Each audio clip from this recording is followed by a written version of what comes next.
I was turning 30. I had just been married a little over a year and a half, and I had a daughter in diapers. So to get that diagnosis, it shook up my entire world. I mean, a young woman, obviously I'm in my career. I was an admissions counselor at the time, and we were planning to purchase a home. So we were, house shopping, and to get that diagnosis, it really stopped my world. And I had to reconfigure life as it was at that moment, how to get through the journey of breast cancer, how to keep my life on a path that, after I get through the journey, I can pick up the pieces. And of course, financial is part of it too. So finances going through breast cancer is another whole big issue. Unfortunately, the size of the tumor was, I believe, 6 centimeters from what I remember, what I recall.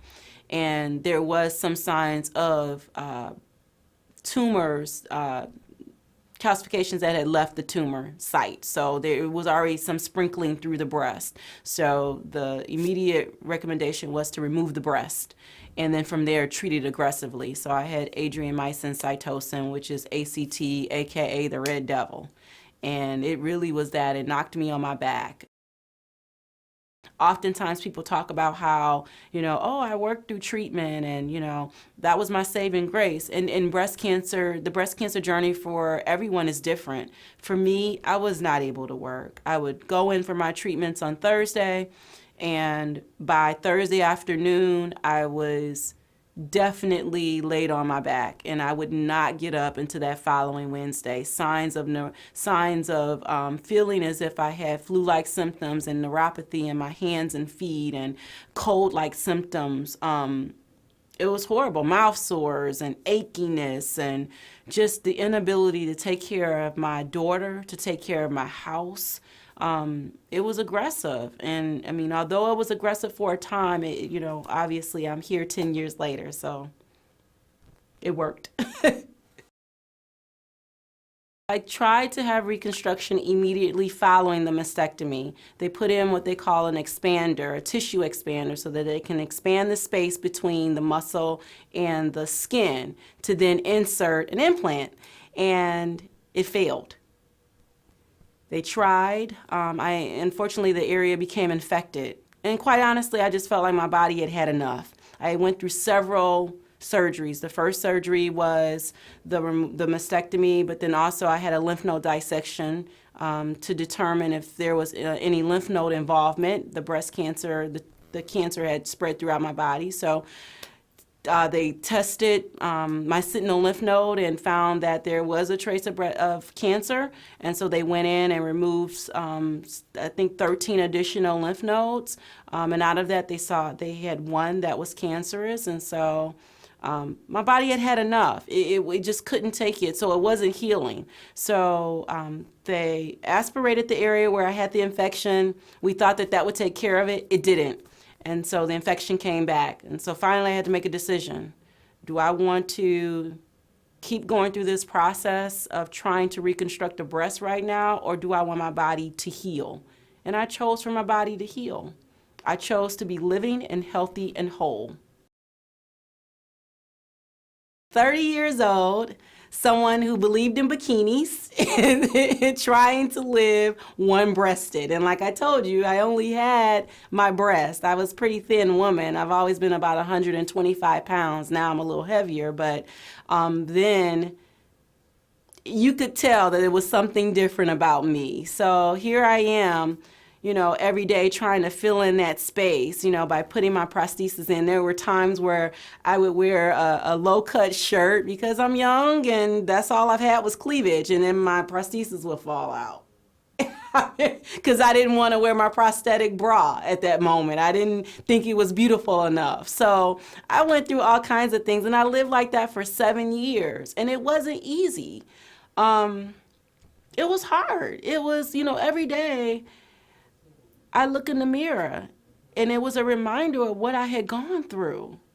And being that young and having that much change in your body, it was emotional. I mean, I'm emotional now just thinking back on it. But there came a point, and it was on a vacation with my husband, where I was determined to wear this pink bikini. I was determined. And we were kind of vacationing, like a late anniversary vacation. And my husband was looking at me fuss with this prosthesis. And finally, I said, I'm going to take it out and I'm just going to wear my bikini. And obviously, one side was larger than the other. I've always been a C cup or so. And so I turned to my husband and I said, how do I look? And he said, you look beautiful. And I said, okay, I'm going to the pool like this.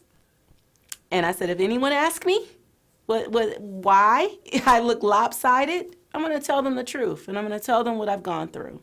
And that was the start of me being comfortable with my new normal. I decided to attend this conference for young women. It is put on by the Young Survival Coalition and Living Beyond Breast Cancer. And I went to this conference, and it was really me identifying with younger women and their journey in breast cancer. And when I went, all the topics were relative to everything that I had put on the shelf. So they talked about fertility. And here I thought I couldn't have any more children. I could. You know, there were some steps that I needed to take that I hadn't even taken because I put it on the shelf. The other thing was Reconstruction. They talked about Reconstruction. And the first thing I thought about was, people go get breast implants and enlargements all the time. Here I am, I'm missing one. Why not go and get a second one? I got a reason. So I told myself, if I go and this time there's no infection and, the expander is fine and I'm able to complete the process, wonderful. If I go, I have more infections, I have other challenges, I won't do it again. And so that really was kind of my deciding factor. It was just the things that I had put on the shelf. I chose to take them off the shelf and deal with me. I'm content with what I have. Are they perfect? No. Do I have a nipple? No. I had a tattoo that didn't take. I had a nipple that didn't take. It's like you have to decide, what are you comfortable with? How far do you want to go on this journey? How near perfect are you trying to be? And my near perfect is, am I healthy? Am I happy? And do I feel whole? And I do. When you hear the words you have cancer, take a moment to breathe. Everything is going to happen so quickly to you. You're going to be thrown so many suggestions and recommendations and urgent needs because we got to deal with this urgently. But take a moment just to breathe and reflect on the type of quality of life you want after you complete the journey. So you're almost looking to the future immediately versus looking in the present situation. Because when you dwell in it, it can be so overwhelming. To hear you have cancer and to hear you're going to go through X amount of rounds of chemotherapy, aggressive drugs, and X amount of rounds of radiation. And, they're going to have to, do various surgical procedures on you. Breathe. You'll get through it. It's just a matter of how do you want to get through it. At the end, what is the end result? You just want to be happy? Do you want to be healthy?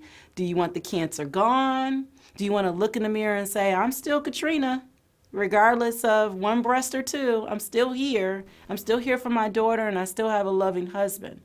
And as far as relationships are concerned, I would say, talk.